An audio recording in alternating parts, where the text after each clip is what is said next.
we know from our own reporting from Aaron Katersky and others here at ABC that they believe it was an AR-15 and that the shooter got off 8 rounds.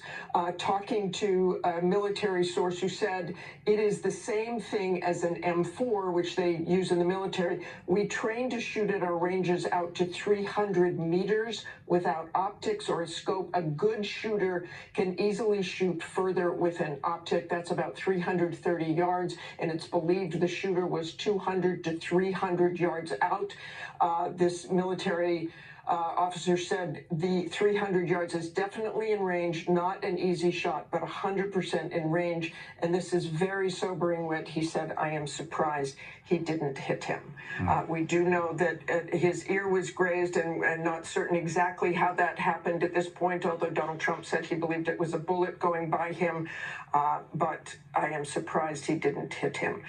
This military officer also says that it was likely, given the sounds he has been listening to all day on that tape that we have been playing and that Donald Trump himself heard and everybody there who was there, that it was far away, but that perhaps the shooter tried one shot, missed, and then got off several very rapidly just into the crowd. Yeah, 200 to 300 yards away, and that shooter on top of a roof. And Martha, to your point, it is worth emphasizing that. I mean, former President Trump says that he heard the bullet whizzing by and that it pierced the top of his ear, literally inches away from taking his life.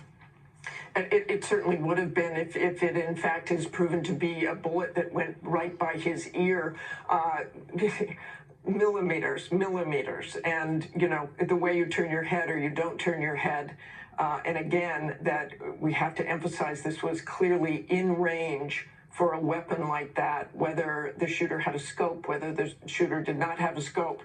Even without a scope, this military officer says you can take someone out at that range. Again, the dangers of these kinds of events with people way outside of the event itself, way outside security, and that is something the Secret Service is going to have to look at, local law enforcement as well, how this person got on that roof undetected by police or anyone else carrying a rifle up there, carrying an AR-15. And again, we still don't have information about the threat itself, the motive, who the shooter was.